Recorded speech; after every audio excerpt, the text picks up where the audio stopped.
sebagian, walaupun tidak semuanya. Yang tidak terlalu fatal saya supaya tidak buang-buang waktu, saya tidak perlu komentari. Yang tidak ada masalah ya kami akui tidak ada masalah. Yang ada masalah baru kami bahas. Baik, kita lihat dulu apakah masih ada yang perlu saya komentari supaya jelas ya dan clear. Saya tidak dituduh hanya sebagai tukang label saja. Padahal berapa kali tadi dalam ceramah beliau melabeli macam-macam ya. Termasuk melabeli Sayyidina Umar kayak Nazi, Nabi dibilang berondong dan seterusnya. Itu melabeli Sayyidah Khadijah agamanya tidak jelas, itu kan semua kan labeling semua itu ya. Jadi baik, kita teruskan saja. Saya mau tahu apakah masih ada yang bermasalah dari ceramahnya. Kemudian juga ketika sahabat-sahabat Nabi Muhammad itu ditindas, diintimidasi oleh orang-orang Quraisy di situ, terpaksa harus diungsikan, dihijrahkan, diamankan. Kemana? Ke Habasya, kepada orang-orang Nasrani. Kemudian apa yang terjadi? Mereka dihormati di situ. Ada apa sesungguhnya ini? Nanti kalau sudah habis waktu, supaya saya fokus menyampaikan ini, saya tidak melihat jam lagi. Tolong dikasih tahu 5 menit sebelum ini, tidak kasih tahu. Biar saya bisa fokus. Nah, kemudian lagi kita lihat bahwa ketika Nabi Muhammad itu bisa menaklukkan kota Makkah, idza jaa nasrullahi wal fath wa ra'aita an-nasa yadkhuluna fi dinillahi afwaja fasabbih bihamdi rabbika wastaghfirhu innahu kana tawwaba. Begitu dikuasai, berhala-berhala yang ada 480 berhala itu ditumbangkan semuanya, lalu mereka masuk ke dalam Ka'bah. Di situ ada gambar Yesus, ada gambar Siti Maryam sedang menggendong Nabi Isa. Begitu mereka akan menghapus gambar Isa dengan Siti Maryam itu, kata Nabi mengatakan, gambar ini biarkan saja, jangan dihapus. Ini ada di kitab Akhbar Makkah lil Wahidi. Kenapa gambar Nabi Isa tidak boleh dihapus, berhala boleh ditumbangkan? Ada apa? Ini menjadi harus kita jelaskan. Kenapa gambar Nabi Isa tidak boleh dihapus kalau berhala ditumbangkan?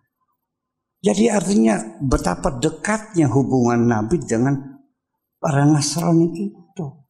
Dan pada Yahudi juga nggak ada masalah. Yang perlu kita ketahui bahwa yang mengusir, menghalau orang-orang Yahudi dari kota Madinah bukan Kanjeng Nabi, tapi Sayyidina Umar. Khalifah setelah Abu Bakar, dihabisin semuanya. Seperti Nazi kan sama saja, itu kan dihabisin Yahudi itu. Bangsa yang tidak pernah punya tanah air, terlunta-lunta. Baru sekarang punya negara Israel gitu. Kemudian pelajaran penting kita tentang bagaimana Islam itu berkembang seperti pesatnya, bahwa ketika Mekah itu ditaklukkan, berhala ditumbangkan semuanya, dan gambar Siti Aisyah, Siti Maryam dan Aisyah tidak boleh dihapus. Lalu orang-orang musyrik yang mereka dulu memusuhi Nabi Muhammad sudah diikat tangannya semuanya, suruh berbaris di depan Nabi. Mereka sudah pucat semuanya, mungkin mau digantungin semuanya. Apa kata Nabi? Aqulu lakumul yawm kama qala Yusuf li ikhwatihi la tathriba alaikumul yawm. Irja'u antumut tulaqa. Ya. Kata Nabi, tahukah kamu apa yang saya lakukan sama kamu? Ya, mudah-mudahan saya dikasihani, saya mungkin diampuni. Kata Nabi, saya akan mengatakan hari ini seperti apa yang dikatakan Yusuf kepada saudara-saudaranya, la tathriba alaikumul yawm, tidak ada dendam di antara kita. antum tulaqa, kamu silakan irja'u antum tulaqa, silakan pulang, kamu merdeka semuanya, bebas semuanya, tidak ada dendam. Ini kan rekonsiliasi yang sangat indah sekali. Jadi baik, soal hijrah ke Habasyah. Oleh Nabi SAW diperintahkan hijrah ke Habasyah. Rajanya Najasyi dihormati. Ya memang benar. Hijrah ke Habasyah dihormati oleh Najasyi. Dan Najasyi waktu itu juru bicaranya Sayyid Ja'far ya bin Abi Thalib, sepupu Nabi yang dijuluki Ja'far At-Tayyar, diminta oleh Najasyi menyampaikan ayat-ayat tentang Nabi Isa alaihi salam. Kemudian bahkan Najasyi Raja Habasyah sampai mengakui bahwa ternyata umat Islam lebih menghormati Isa atau Yesus daripada kami orang-orang Nasrani pengakuan Habasyah seperti itu, yang di situ disebutkan wa ma qataluhu wa ma salabuhu lakin syubbiha lahum. Mereka tidak membunuh Nabi Isa, bukan menyalib Nabi Isa, tapi yang disalib itu orang yang diserupakan wajahnya seperti Nabi Isa yang disebut dengan Yesus ya. Dan banyak ayat-ayat tentang Sayyidina Isa alaihissalam yang luar biasa disampaikan dengan lisannya Ja'far bin Abi Thalib dan orang-orang yang bersamanya pada saat itu, yang sehingga membuat Raja Habasyah Najasyi ini sangat respect dengan Islam, respect dengan Nabi SAW, dengan ajaran yang dibawanya. Dan kemudian beliau pun pada akhirnya masuk Islam. Masuk Islam, ingat bahwa Najasyi masuk Islam. Karena begitu luar biasanya dakwahnya Nabi SAW dan disolati oleh Nabi dengan sholat ghaib. Maka sholat ghaib pertama adalah sholat ghaibnya Nabi terhadap Najasyi Raja Habasyah. Di sini tidak ada persoalan.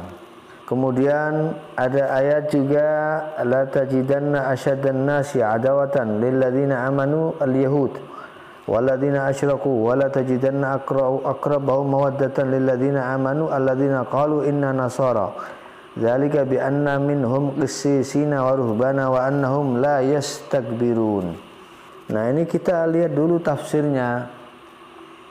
Tafsirnya bagaimana? Tafsirnya dalam tafsir Al-Mawardi disebutkan tentang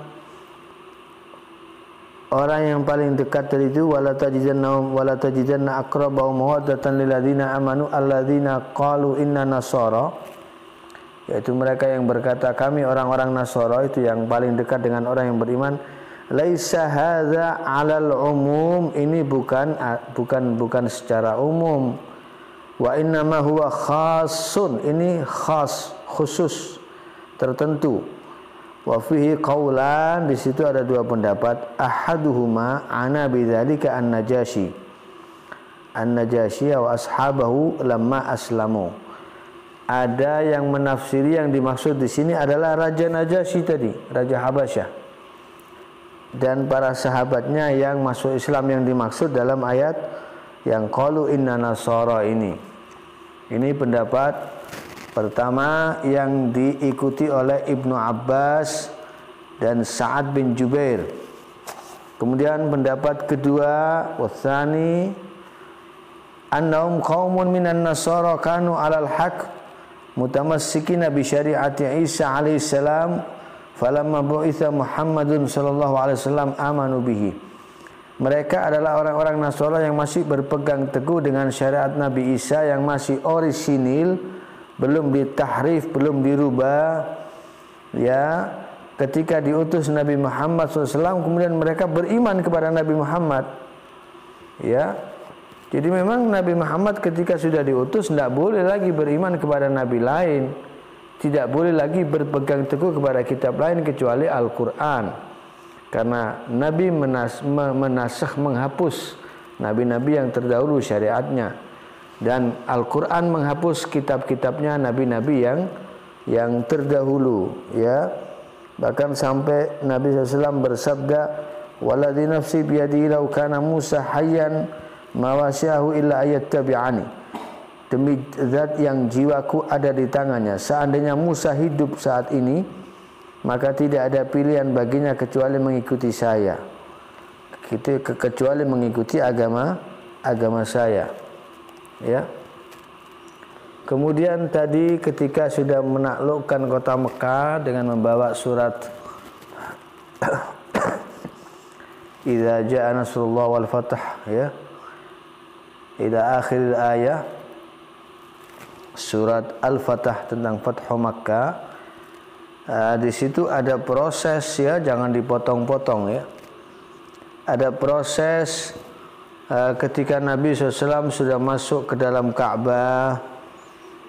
Di situ Nabi SAW tawaf 7 kali di Ka'bah. Di Ka'bah waktu itu ada 360 berhala, ya. Kemudian Nabi SAW memukul-mukul berhala itu dengan kayu, dan semuanya roboh, ya, satu persatu dirobohkan berhala itu oleh Nabi SAW, dan beliau membawa ayat Ja'al haqqu wa zahaqal batilu innal batila kana zahuqa. Sesungguhnya telah datang al-haq, kebenaran, yaitu Islam, wa zahaqal batil, dan telah musnah kebatilan, yaitu kekufuran. Dan sesungguhnya sesuatu yang batil itu sifatnya lemah, ya, pasti akan kalah. Ja'al haqqu wa ma yubdi'ul batilu wa ma yu'id. Telah datang yang hak, dan yang batil tidak akan memulai dan tidak akan bisa mengembalikan. Ya, ketika kebenaran itu sudah datang, maka tidak akan ada lagi yang bisa mengalahkan. Dan setelah Ka'bah ini suci dari berhala-berhala, sudah tidak ada, Nabi SAW memerintahkan Bilal untuk berazan di atasnya. Ya, Bilal azan. Kemudian Nabi SAW mengambil kunci Ka'bah, ya, dari Utsman bin Talhah.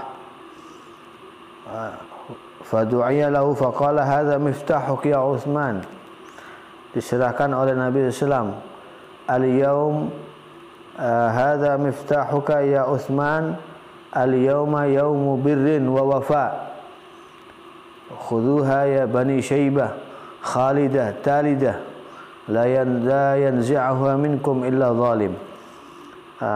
Pegang kunci Ka'bah ini wahai Utsman bin Talha. Hari ini adalah hari kebaikan dan hari memenuhi janji, dan tidak akan ada yang mengambil kunci ini dari kamu kecuali orang yang zalim. Ya, kemudian terus ini panjang, dan sebelum itu kemudian ada khutbah di sini. Khutbahnya Nabi, beliau di atas pintu Ka'bah berdiri, kemudian manusia banyak sekali berkumpul. Orang-orang musyrik waktu itu takut jangan-jangan Nabi mau balas dendam, ini kita mau dibunuh semua, mau dihabisi, ya. Mereka takut. Tapi walakinnal mazlumal muntasar aba illa ayyadriba mathalan nadhiran fil afwi. Justru orang yang terzalimi, yaitu Nabi, dan yang tertolong, yang ditolong oleh Allah SWT, tidak melakukan balas dendam. Justru beliau memberikan contoh yang ini sulit untuk ditiru, memaafkan. Beliau sebelum memaafkan, beliau berkhutbah. Jadi Nabi berkhutbah mengucapkan la ilaha illallah wahdahu la syarikalah, Allah yang tidak ada sekutunya, menepati janjinya, menolong hambanya, wa hazamal ahzaba wahda, menghancurkan pasukan kafir ya dengan sendiri Allah Ta'ala. Dan kemudian sesungguhnya dendam itu hanya ada pada zaman jahiliyah ya, atau meneteskan darah, atau malin yudda'a, atau harta yang diaku-aku, itu semuanya ada pada zaman jahiliyah. Semuanya itu sudah selesai, kata Nabi SAW, tidak ada lagi sekarang, kecuali harta yang memang dari dalam Ka'bah, dan yang urusan siqayatul hajj, memberi minum orang-orang yang berhaji, maka itu akan saya kembalikan kepada ahlinya, kepada yang sebelumnya, saya tidak akan rubah itu ya.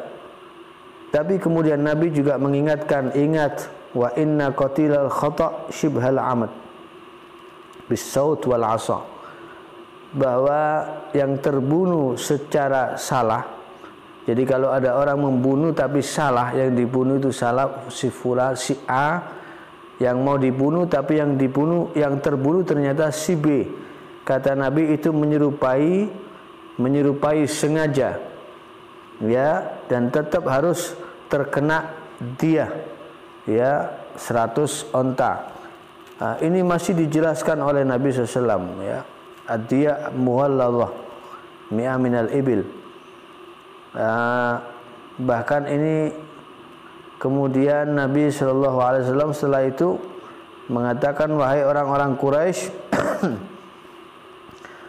sesungguhnya Allah Ta'ala telah menghilangkan dari kalian nakhwatal jahiliyah ya, wa ta'azzumaha bil aba, sisa-sisa jahiliyah, tradisi-tradisi jahiliyah telah dihilangkan oleh Allah dari kalian.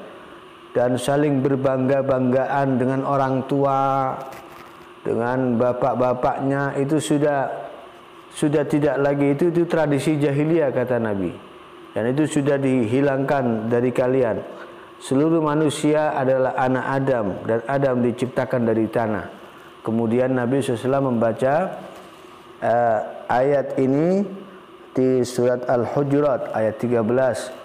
Wahai manusia, sesungguhnya kami Allah ciptakan kalian laki-laki perempuan, dan saya jadikan kalian bersuku-suku ya, dan berbangsa-bangsa, lita'arafu, untuk saling mengenal satu sama lain.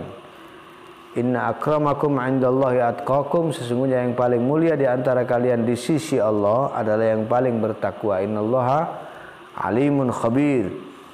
Baru kemudian setelah itu Nabi berkata, ya ma'syara Quraisy, wahai orang-orang Quraisy, ma tarawna anni fa'ilun bikum, kira-kira apa yang akan aku lakukan kepada kalian semuanya? Mereka berkata, qalu khaira, pasti engkau akan berbuat baik kepada kami. Akhun karim, wabnu akhin karim, engkau adalah saudara yang mulia, putra dari saudara yang mulia. Kata Nabi, idhabu fa antumut tulaqa, silakan pergi kalian semua, bebas. Jadi Nabi tidak membunuh satupun dari mereka.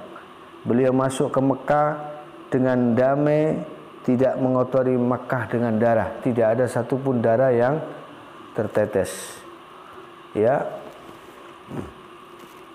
Baik, ini hanya mempertegas. Kemudian tadi dikatakan masuk ke Ka'bah, dan di situ ada patungnya, ada gambar ya, gambar Nabi Isa, gambar Isa dengan ibunya Maryam yang sedang digendong oleh Sayyidah Maryam. Nah, ini beliau kutip dari kitab Akhbaru Makkah, bukan lil Wahidi ya, tapi lil Azraqi, ma'ruf itu ya, itu ada beberapa riwayat di Fathul Bari pun juga ada itu di syarahnya Sahihul Bukhari. Ya, ketika Nabi SAW masuk di situ ke dalam Ka'bah, memang pada hari itu Nabi SAW di saat itu melihat ada banyak gambar. Ada suwarul malaikah wa ghiriya fara'a surata Ibrahim, melihat gambarnya Nabi Ibrahim juga. Kemudian Nabi berkata apa? Qatalahumullah, semoga Allah memerangi mereka, orang-orang yang membuat gambar-gambar ini. Ja'aluhu syaikhan yastaqsimu bil azlam, mereka menggambarkan Nabi Ibrahim itu sebagai orang yang tua, kemudian mengocok undian gitu ya, yastaqsimu bil azlam. Kemudian tsumma ra'a surata Maryam, Nabi juga melihat gambarnya Siti Maryam, Sayyidah Maryam. Fa wada'a yadahu 'alaiha, Nabi meletakkan tangannya di atasnya. Wa qala umhu ma fiha minas suwar illa surata Maryam, hapus semua gambar kecuali gambarnya Maryam, Sayyidah Maryam. Ini diantara riwayatnya ya. Ada beberapa riwayat di sini. Kemudian di Akhbaru Makkah lil Azraqi ini juga ada riwayat yang menyatakan dihapus semua. Gambar Yesus di Ka'bah itu juga dihapus. Ya, saya tidak bacakan semuanya, panjang ya di sini. Tetapi kemudian di sini ada rad ya di Akhbaru Makkah, dari literatur atau dari referensi yang dibawa sendiri oleh penceramah, bahwa ada yang soal khusus gambar Sayyidah Maryam dan Nabi dan Isa alaihissalam. Ini ada 4 sanad ya, dan hadis ini dikatakan mardud, khabarun mardud li'illatain, karena 2 ilat. Satu, munqati', sanadnya tidak bersambung karena di situ ada Abu Najih. Abu Najih ini dikatakan lam yudrik zamanan Nabi wala zamanal jahiliyah, beliau tidak hidup di zaman Nabi dan tidak hidup di zaman jahiliyah. Ya, berarti wal munqati' la yathbutu bi syai', hadis yang munqati' tidak bisa dijadikan hujjah. Kemudian ada yang kedua, ada Muslim bin Khalid Az-Zanji. Ini Ibnu Ma'in mengatakan dia thiqah, tapi Abu Dawud mengatakan dhaif. Abu Hatim mengatakan la yuhtajju bihi, tidak bisa dijadikan hujjah atau dalil. Bahkan Imam Bukhari wa qala al-Bukhari munkarul hadis, hadis ini hadis munkar. Ya. Sanad kedua disebut mursal dan munqati'. Karena mursal karena di situ ada Abu Syafi' bin Syaibah.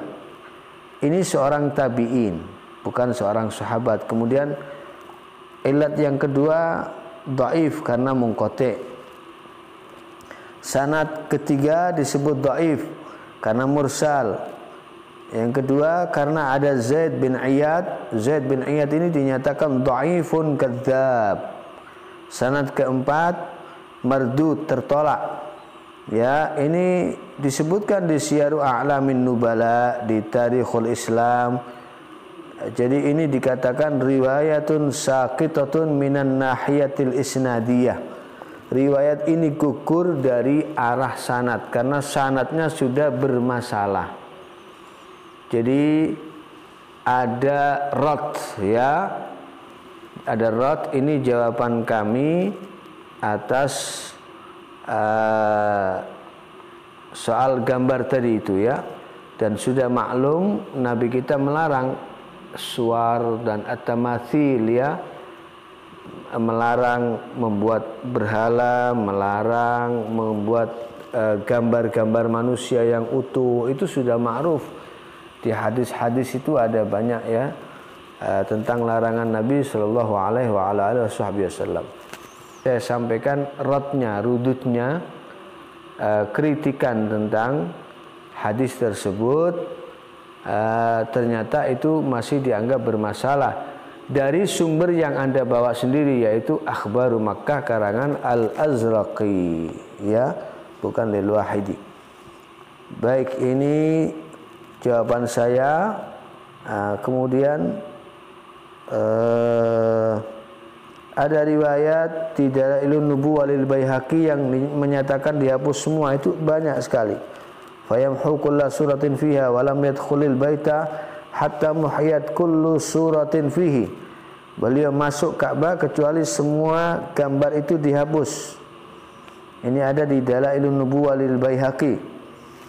Ya, kemudian ada juga yang mengatakan falamma dakhala Rasulullah SAW ra'a surat Ibrahim alaihissalam faqala ya Umar alam amurka alla tad'a fiha suratan illa mahauta, faqala Umar kanat suratu Ibrahim faqala famhuwa.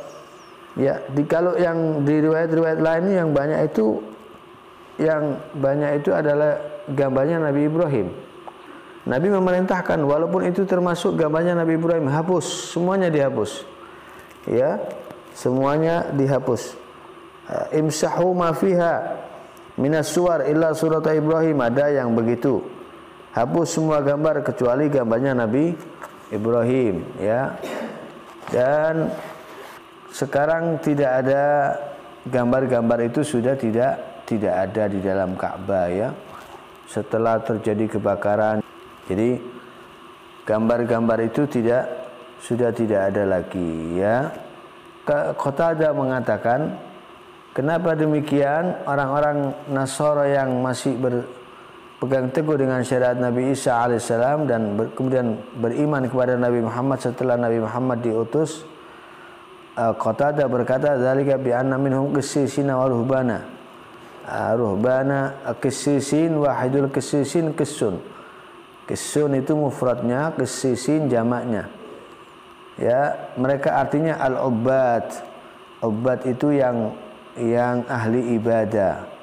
Kemudian ruhban, waruhbana itu rahib.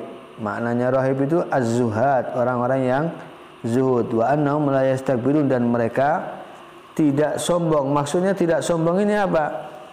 Yakni anil id'ani lil haqqi idza lazima walil hujjati idza qamat, yaitu mereka tidak sombong ketika mau mendengarkan yang hak dari Nabi dan hujjah yang benar yang telah disampaikan oleh Nabi sallallahu alaihi wasallam, sehingga mereka mau masuk Islam. Ini maksudnya tidak sombong. Kemudian tadi Bapak Ustadz Abdul Syakur Yasin, Anda mengatakan Nabi itu tidak pernah bermasalah dengan orang-orang Yahudi. Yang bermasalah itu Sayyidina Umar, yang mengusir Sayyidina Umar kayak Nazi. Ya Allah, na'udzubillah.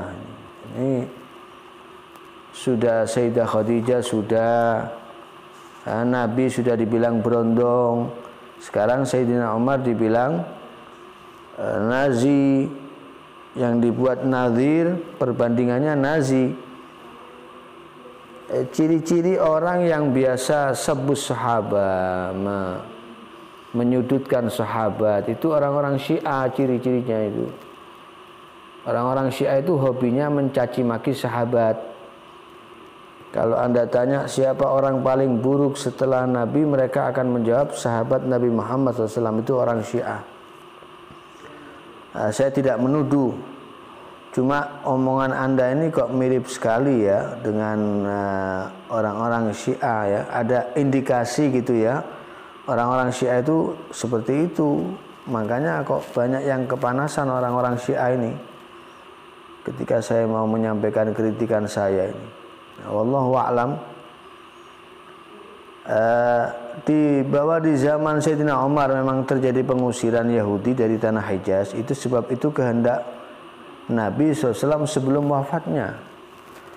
Dan di saat Nabi itu sudah terjadi, baca sirah nggak ada Ghazwatu Khaybar, peperangan Khaybar itu kan dengan Yahudi yang lari ke Khaybar, ada yang lari ke Syam, ada Ghazwatu Bani Nadir, Ghazwatu Bani Quraidah, Bani Qainuqa, ya. Bayangkan Nabi sampai dikepung ini 15 hari. Orang Yahudi Qainuqa ini dikepung, ya. Kemudian diperangi oleh Nabi. Nabi sampai di situ terjadi istisyarah, ya. Sebelum jala itu ada istisyarah. Ada ini di sirah ini, ya.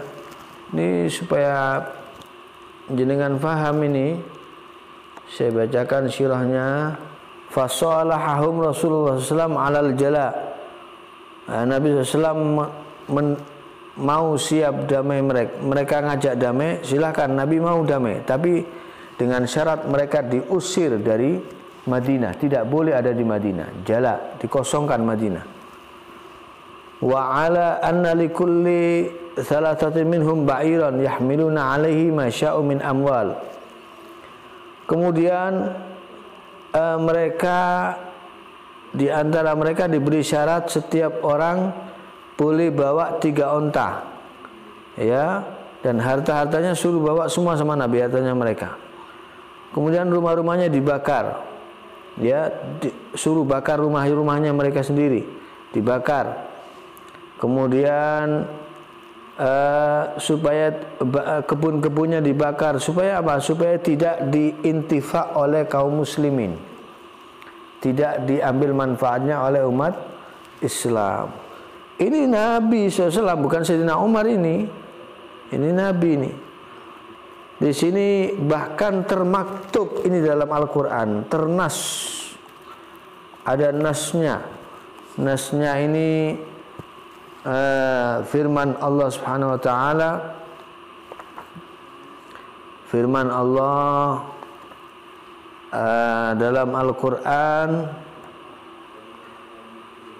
di surat Al-Hasyr, walaula an kataballahu alaihimul jalaa la'adzabahum fid dunya wa lahum fil akhirati adzabun nar.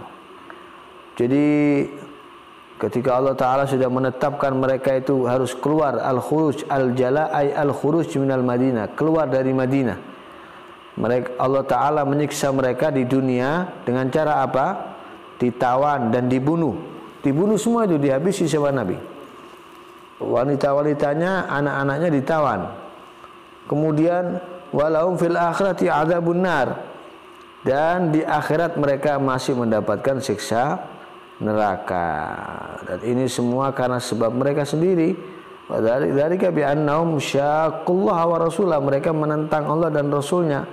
Bisababi mukhalafatillahi wa rasulih, karena sebab mengingkari Allah dan Rasulnya, mereka mengingkari janjinya dan seterusnya, ya. Sehingga bukan dari Sayyidina Umar mulainya itu, dari Sayyidina Rasulullah SAW. Sayyidina Umar itu meneruskan karena memang itu sudah menjadi kehendak Nabi Shallallahu Alaihi Wasallam. Wa kana Rasulullah SAW lamma zahara ala Khaybar arada ikhrajal yahud minha. Nabi itu ketika di Khaybar, ya, memang ingin mengusir orang Yahudi dari sana, ya. Kemudian ini diteruskan oleh Sayyidina Umar bin Khattab, ya. Baik, jadi tidak benar jika dikatakan Nabi tidak pernah bermasalah. Bagaimana orang Yahudi yang mau meracun Nabi itu kan orang Yahudi. Namanya Zainab, itu Yahudiya, Yahudi perempuan, Yahudi betina yang mau meracun Nabi. Belum lagi yang mau menjatuhkan batu, ya, untuk membunuh Nabi, itu juga orang Yahudi. Kok dibilang nggak ada masalah dengan Nabi, itu dari mana?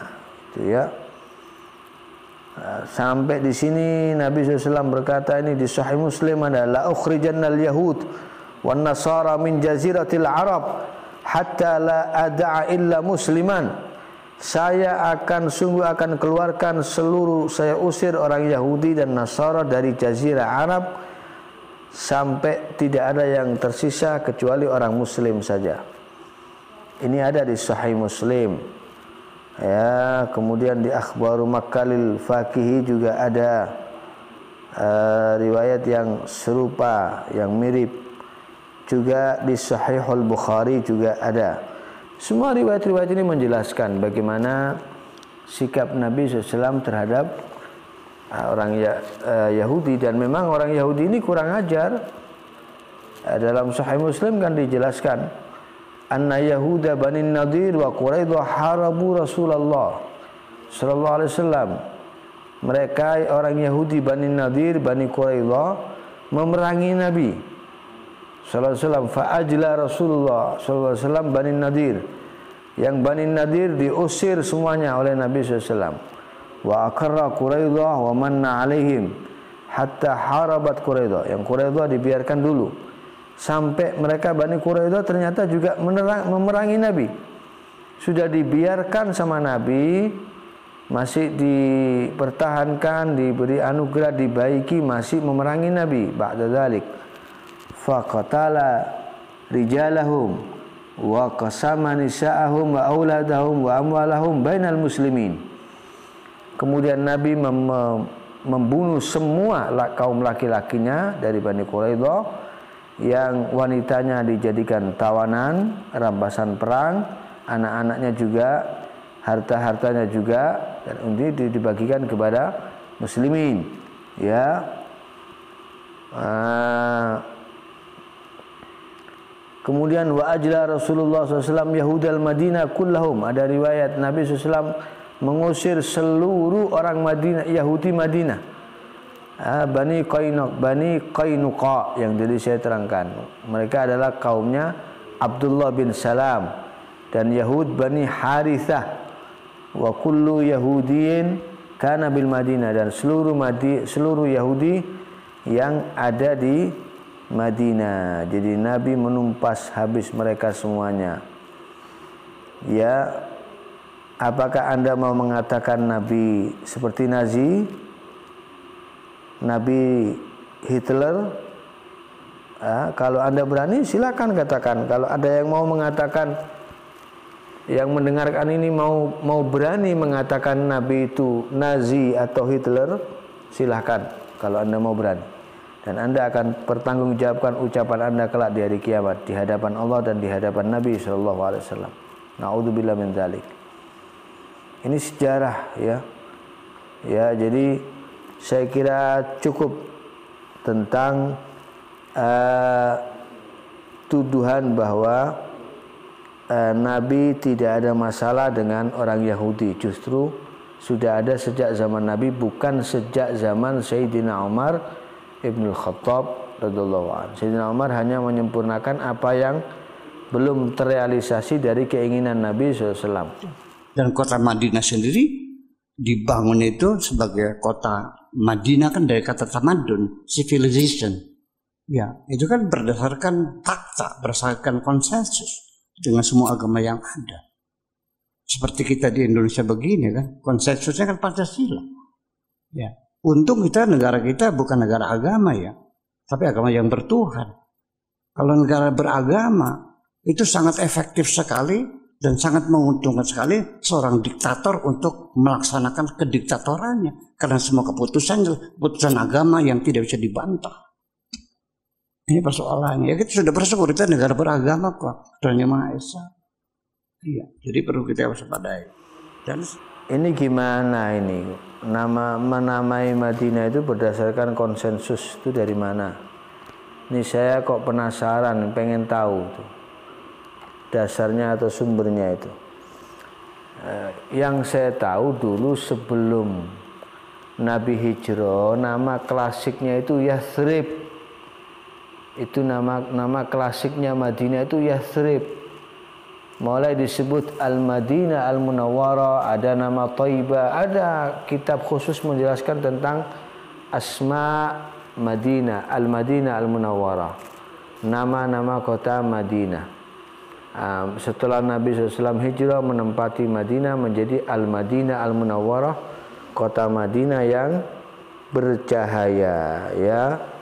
Jadi ini sekali lagi tidak jelas referensinya di mana. Anda kok tidak menyebutkan referensinya gitu loh. Itu pendapat apa? Pendapat Anda sendiri atau gimana? Wallahu a'lam. Baik, kita tahu, semua tahu, Indonesia bukan negara agama, tapi negara yang berketuhanan. Indonesia juga bukan negara barbar, ya. Indonesia negara yang berketuhanan. Tadi sudah dijelaskan, ya.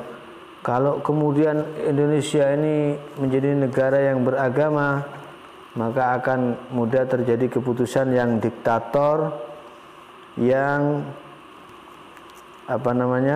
yang tidak bisa dibantah gitu, ya. Waktu zaman Nabi apa itu terjadi? Kan tidak ada itu zaman Nabi itu. Negara zaman Nabi itu kan negaranya kan negara agama berdasarkan syariat Islam. Tidak ada, Nabi tidak menjadi pemimpin yang diktator. Al-Khulafaur Rasyidun juga bukan para pemimpin yang diktator. 30 tahun itu masa khalifah yang ala manhajin nubuwah yang sudah dinas oleh Nabi SAW. Al-Khulafa'u ba'di 30 aman, 3 tahun digenapi dengan Sayyidina Hasan bin Ali bin Abi Thalib yang hanya beberapa bulan. Itu khilafah yang ala manhajin nubuwah.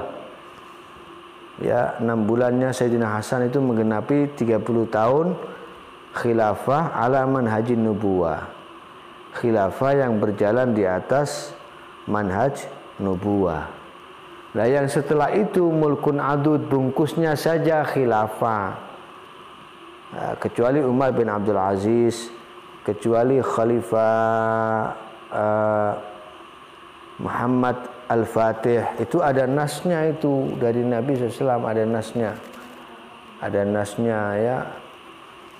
Amirnya disebut Khairul Amir, tentaranya disebut Khairul Juyus yang menaklukkan Konstantinopel, ya. Jadi tidak bisa menvonis begitu saja gitu loh. Karena khilafah yang setelah 30 tahun yang dinas oleh Nabi itu sudah bukan khilafah lagi, kafirnya saja khilafah. Tapi yang disebut oleh Nabi mulkun adud, yang setelah itu yang terjadi adalah kerajaan yang diktator. Justru yang diktator itu Nabi menyebutkan apa? Muluk, kerajaan diktator. Bukan negara yang beragama, tapi muluk, kerajaan yang diktator. Ada urutan-urutannya sampai Jababirah itu, ya. Rezim-rezim yang zalim itu Jababirah. Jadi ini koreksi saya, ya. Kita sepakat semua dari dulu, sudah berabad-abad kita sepakat kalau Islam itu, kalau negara kita Indonesia berdasarkan Pancasila. Tidak ada yang menolak satupun, dan tidak ada ulama yang mengajarkan menolak, kecuali orang-orang yang memang berfaham, pemahamannya bermasalah, itu yang menolak, ya, yang teroris, yang radikal, yang memang ada kelompok-kelompok radikal tertentu. Tapi kemudian juga harus dipilih-pilih yang radikal itu yang mana, yang bukan yang mana, ya. Saya di sini bukan pendukung khilafah, dan kami juga termasuk yang menerima Pancasila sebagai asas negara ini, ya. Pancasila yang sila pertamanya adalah ketuhanan yang Maha Esa. Baik, jadi sebenarnya tidak ada persoalan gitu loh, tidak ada persoalan dan tidak ada pertentangan antara Islam dengan Pancasila. Nah, cuma Anda jangan kemudian seenaknya menvonis seakan-akan kalau negara itu berdasarkan agama lalu akan terjadi sebuah keputusan diktator. Itu yang saya kira di poin itu Anda bermasalah ceramahnya itu. Nah, silakan dilanjutkan.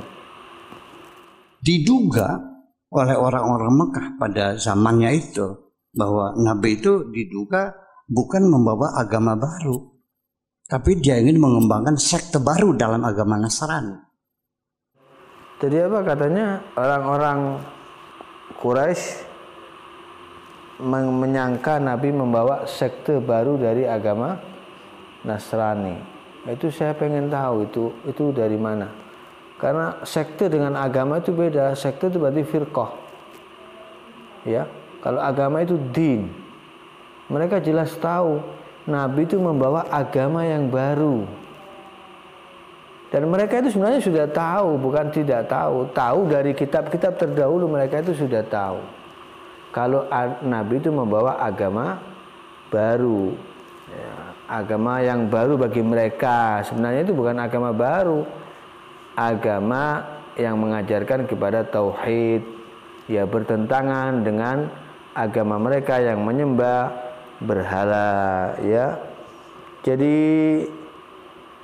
ini Masya Allah banyak sekali ya masalah ini, ceramahnya ini banyak masalah ini, banyak masalah. Ya, silakan diteruskan aja.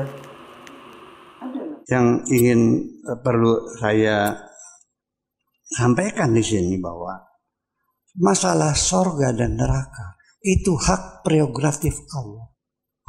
Allah yang menentukan. Saya tidak pernah mengatakan agama sama. Agama berbeda. Syariatnya berbeda. Tetapi nanti siapa yang masuk sorga itu urusan Tuhan. Karena hak prerogatif Tuhan. Kita sebagai manusia tidak punya hak mengklaim surga milik kita. Wallahu yahtassu bi rahmatihi man yasha. Memangnya punya kita, punya nenek moyang kita. Nah, coba kita dengarkan ini surat Al-Hajj ayat 17. Innalladzina amanu, sesungguhnya orang-orang yang beriman. Maksudnya umat Islam ya.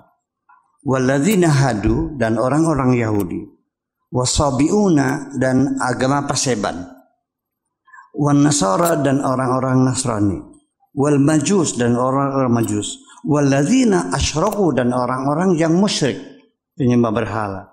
Siapa yang bakal masuk surga? Allah menjawab, innallaha yafsilu bainahum yaumal qiyamah. Allah yang akan menentukan nanti di hari kiamat, bukan sekarang. Kita tidak bisa menentukan siapa masuk surga dan siapa masuk neraka. Kita disuruh berlomba, fastabiqul khairat. Surga Allah yang menentukan. Karena bagaimana? Innallaha ala kulli syai'in syahid. Karena Allah selalu menyaksikan apa yang kita lakukan. Bukan klaim surga milik kita.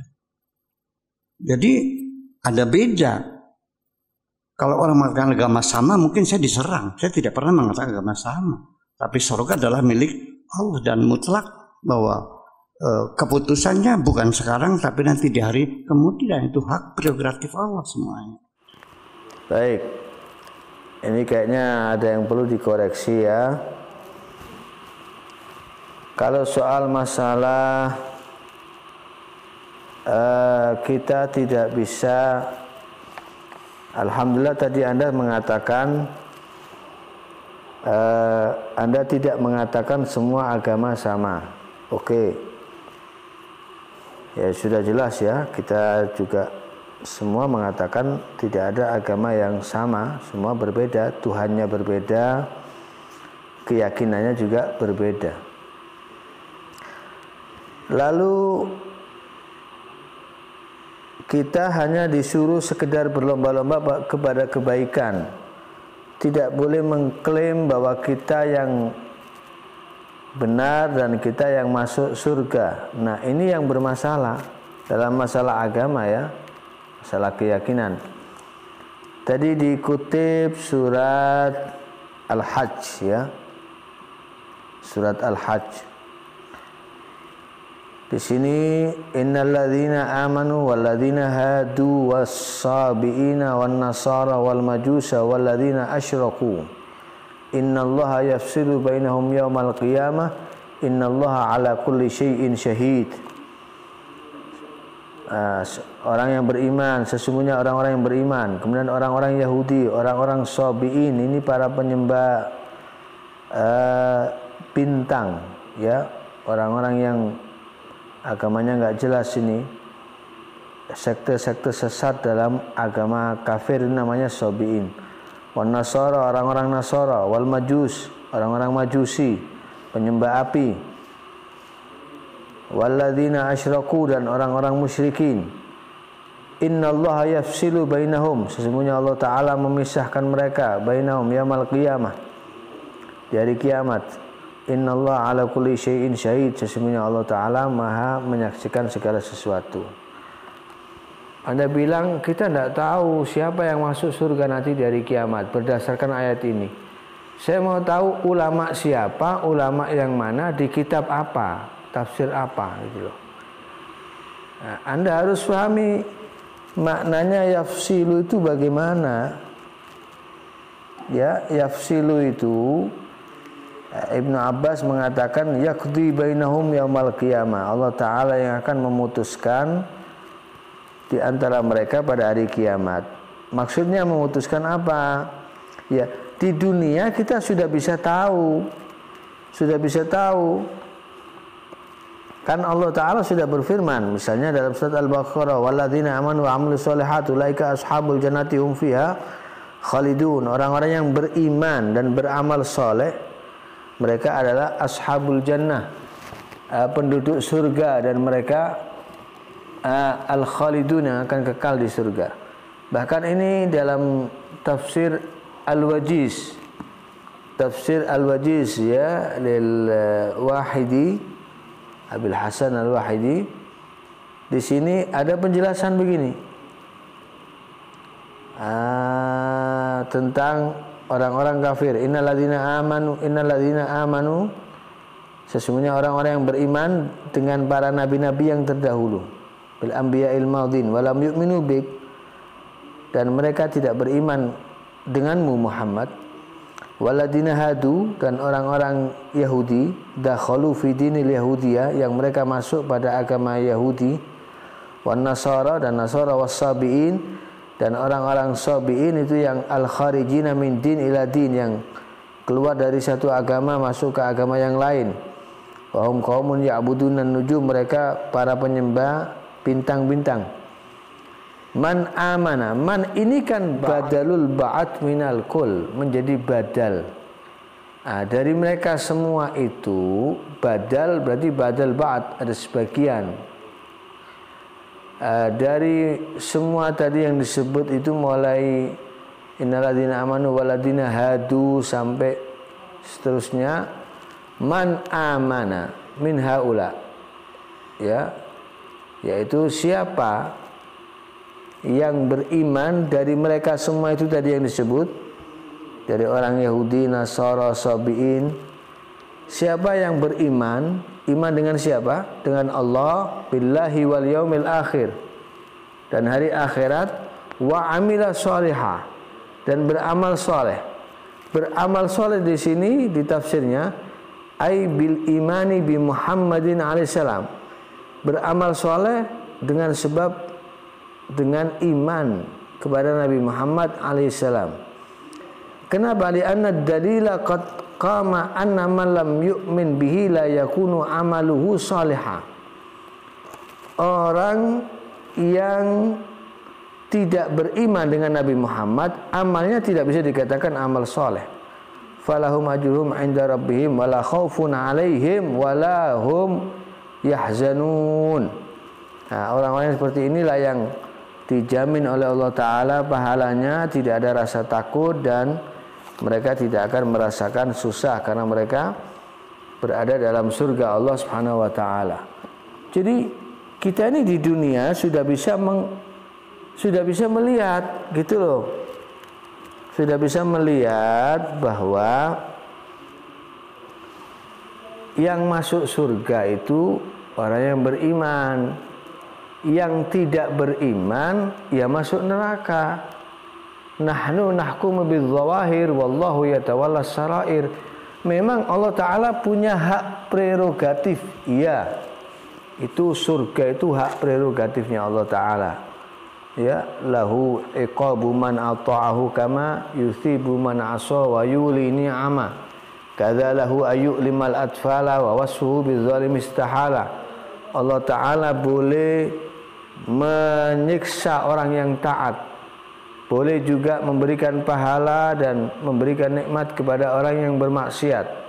Itu sifat jaiznya Allah. Itu tentang ilmu tauhid, menjelaskan sifat jaiznya Allah, hak prerogatifnya Allah itu ya. Bahkan bayi lahir pun Allah Ta'ala masukkan neraka boleh, dan Allah tidak bisa disifati dengan sifat zalim karena sebab itu ya. Wa wasfuhu bidzalimis tahala, karena itu mustahil Allah Ta'ala disifati dengan sifat zalim. Tapi tidak berarti kemudian kita tidak boleh menghukumi. Lah kalau kita tidak boleh menghukumi, buat apa kita ngaji baca Quran menjelaskan neraka itu untuk siapa? Orang-orang kafir ditanya, masalakukum fi saqar? Qalu lam nakum minal musallin wa lam nakun nut'imul miskin. Kenapa kalian orang-orang kafir ada di neraka Sakor? Iya, dulu kami tidak iman, kami tidak sholat, kami tidak zakat, ya. Jadi jelas ayat-ayatnya itu jelas. Lah terus untuk apa ayat-ayat itu dibaca kalau kita tidak bisa menentukan sejak di dunia gitu loh. Jadi yafsilu itu yaqdi, nanti Allah Ta'ala yaqdi ya, sebagaimana Az-Zajjaj al-faslu wal qada ini antara mereka semua, baina haula'il firaq, di antara firqah-firqah itu, bi idkhalil mu'minin al-jannah wal akharin an-nar, yang mukmin dimasukkan surga. Itu maksudnya yafsilu bainahum. Yang sisanya yang kafir adalah neraka. Yang dibuat dalil falladzina kafaru qutti'at lahum thiyabun min nar. Kemudian firman Allah, innallaha yudkhilul ladzina amanu wa 'amilus sholihat. Sesungguhnya Allah Ta'ala memasukkan orang yang beriman dan beramal soleh ke surga. Kemudian innallaha ala kulli syai'in syahid. Sesungguhnya Allah Ta'ala itu maha menyaksikan. Menyaksikan apa? Min a'mali haula'il firaq, yaitu atas amal-amal kelompok-kelompok tersebut. Ini banyak sekali ya. Pendapatnya Ibnu Abbas juga menyaksikan apa yang di hati mereka, mengetahui ya. Kemudian dalam tafsir Al-Wajiz lil Wahidi, innallaha yafsilu bainahum yaumil qiyamah ay yahkumu, maknanya yafsilu Allah Ta'ala menghukumi, wa yaqdi dan memutuskan, bi an yudkhilal mu'minina al-jannata wa ghairahum min haula'il firaq an-nara innallaha ala kulli syai'in syahid yuridu innallaha alimun bima fi qulubihim. Jadi Allah Ta'ala menghukumi, memutuskan untuk memasukkan orang-orang mukminin ke dalam surga dan yang tidak beriman ke dalam neraka. Dan sesungguhnya Allah Ta'ala maha menyaksikan, artinya mengetahui yang ada di dalam hati mereka. Ya, jadi jelas. Ini masih banyak, inilah tafsir-tafsir dari yang lain. Jadi kalau kita kemudian dibilang tidak bisa memutuskan dari sekarang, tidak boleh memutuskan dari sekarang, lah buat apa kita ngaji gitu loh? Untuk apa ayat-ayat ini kita kaji? Ya, kita ini menghukumi yang zahir, urusan syara'ir itu urusannya Allah Ta'ala. Itu urusannya Allah Ta'ala. Jadi saya rasa ini sangat bermasalah ya. Kalau sampai naudzubillah berani mengatakan yang selain Islam itu bisa masuk surga, bisa kufur orang itu. Bisa kufur. Anda tadi mengatakan semua agama tidak sama, tapi sekarang kemudian mengatakan tidak boleh mengklaim hanya kita yang Islam yang masuk surga. Ini kan aneh ini. Omongan yang pertama bertentangan dengan omongan yang berikutnya. Nah, jadi sudah jelas ya. Lah untuk apa kita membaca ayat-ayat kufur, ayat-ayat syirik? Untuk apa kita beribadah, beriman, berislam? Itu kan semuanya motivasinya untuk masuk surga. Jadi di dunia kita sudah bisa menghukumi itu. Urusan di akhirat itu sudah urusannya Allah, bukan urusannya kita. Allah bisa saja menggunakan hak prerogatifnya. Tapi secara normalnya, secara konstitusinya ilmu itu jelas. Yang berhak masuk surga hanya mereka yang beriman kepada Allah dan Rasulnya. Yang masuk neraka adalah mereka orang-orang yang kafir.